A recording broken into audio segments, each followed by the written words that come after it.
เ โทรถามแม่จีก่อนถ้วยบางจานก่อนพี่น้องเอ้ยเอ้ยเพิ่นซื้อให้เนาะมาเบิ่งกัน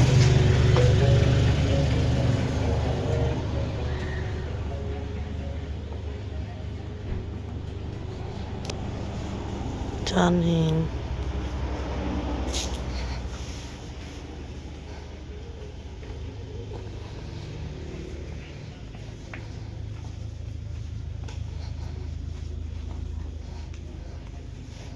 จานเห็นตัวใบใหญ่ๆมึงก่อน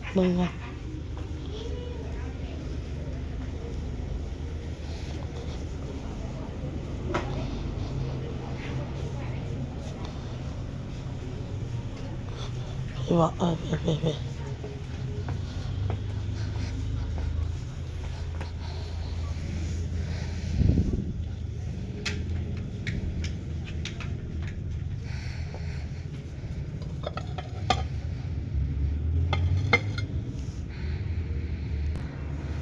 ซื้อจาน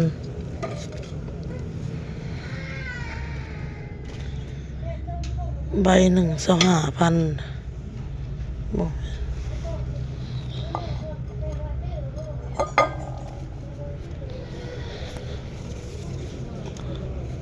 เอาโต14,000นะลูกให้น้องนะลูก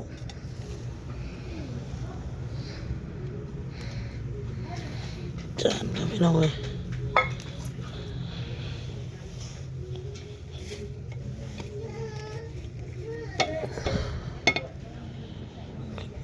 แบบงาม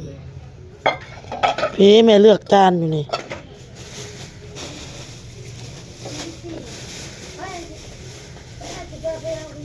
แบบงามอ่ะ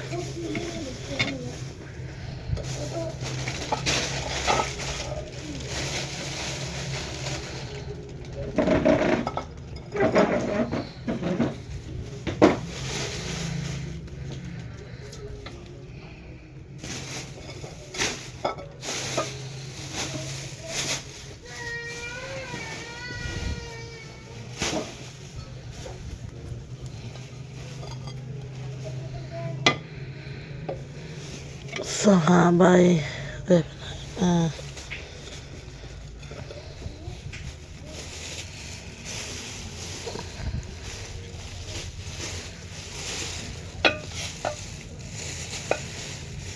นั่นก็งาม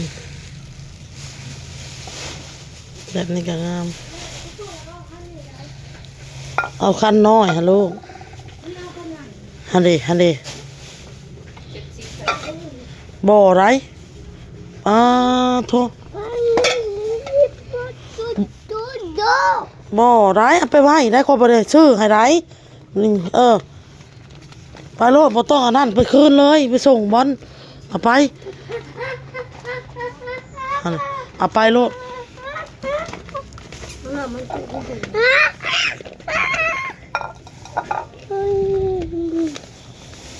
มึงงับออกนะบ่เอานะมึงเลือกจานก่อนปะก่อนบอลตายแล้วนี่เอาอ้ายก็ได้คอยเห็นดีกว่าเย็นเอาไป6 ใบเนาะพี่น้องเนาะหรือว่าเอาใบใหญ่นี่เอาออก2 ใบบ่เอาออก2 ใบเนาะมันอาจจะมาเอาอีกพี่น้องเลยเอาไปป้าไว้ก่อนมาเอาตัวใหม่พี่มาเอาตัวน้อย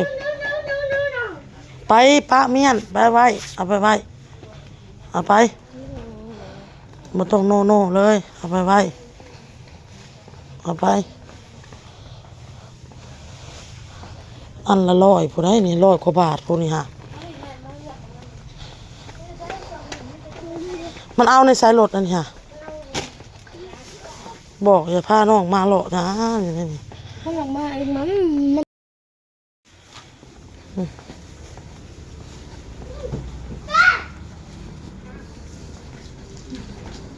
ไปเลยตัวเพิ่นใส่ถุงไว้ใส่ถุง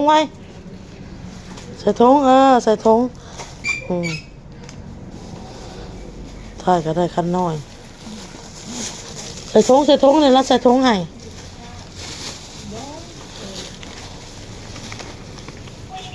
ถื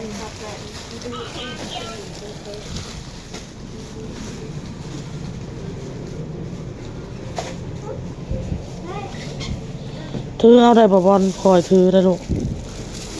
บอกว่าแม่สิถือเอามาแม่สิถือเองเอาน้องไว้เอามาแก้เฮือนลูกมาแก้เฮือนได้ไว้ แกเฮือนแกเฮือนแกเฮือน ใส่ถุงแกะเฮือนไปแกะอยู่เฮือนมันจะเอาใส่ถุงเห็นแต่บาทนี่ไปได้มาหอดเฮือนหอดซานเลยเด้อพี่น้องจะซื้อกระเปียกให้น้องบอลถุงหนึ่งมาจีดถุงหนึ่งมาจีดเรากินเฟอโอนก็กินเฟอพี่น้องเลยเด็กก็กินน้ำกันนี่แหละน้องโอโต้น้องเห็นใบบุญก็เป็นฟักกับพี่น้องจานพิเรียมให้มา200 บาทพี่น้องเลย200 บาทเพิ่นให้ซื้อเอา2 อันเลยพี่น้องจาน2 ใบแต่มันใบ25,000 กีบบัดนี้อ้นก็เลยซื้อเอา2 ใบเพราะ100มันได้2 ใบเลยซื้อมา4 อันล่างแล้วก็เอาไปไว้ใส่เอามันบ่มีจานถนาละซื้อจานน้อยซื้อเครื่องใส่ของซอยน้ำอันนี้ซื้อมากินพี่น้องอันนี้แป้งนี่จะออกไปใส่ทางนอกอันหนึ่งไว้ทางในอันหนึ่ง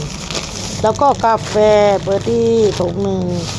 68,000แล้วก็น้ำยาปรับผ้านุ่มเครื่องไส้แล้วก็คนอรสดีของเราเก็บป้อนเก็บไปไว้อยู่ซิ่งของลูกบัดนี้เฮาสิกินเฟอกันนะบัดนี้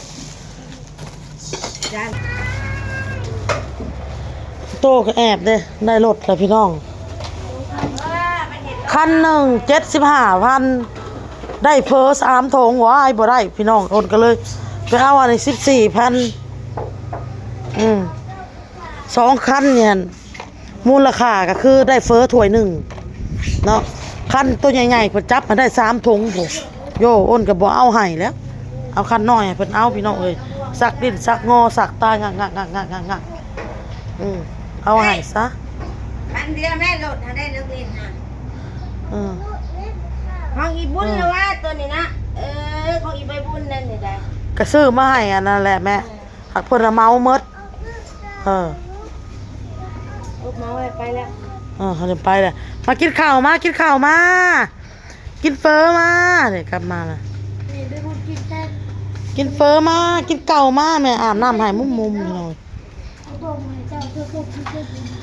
แม่จีดก็300 บาทขอบคุณพี่เลียมน้องสาวนะเนาะเราว่าให้แม่จีดเห็นเราทำความสะอาดบ้านให้เธอแม่จีดเราขยันพี่ให้300ของขวัญแบบเพิ่นว่านะพี่น้องรางวัลคนขยันเพิ่นว่า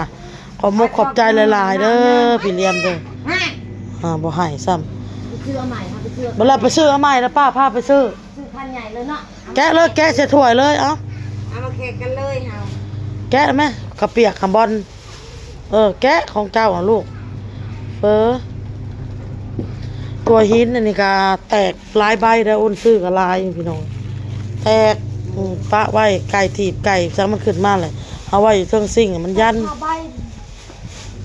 ถ้วยอันนี้อีกนี่ถ้วยนี่อีกนี่เวลาล่างนี่คอยล่างเห็นบ่มันบินเห็นบ่ใบหนึ่ง30,000ตัวนี้แพงได้แต่ถ้วยมันน้อยได้แม่จะบ่เอาถ้วยไปใหญ่ล้นได้เอาพี่น้องคลิปนี้กะ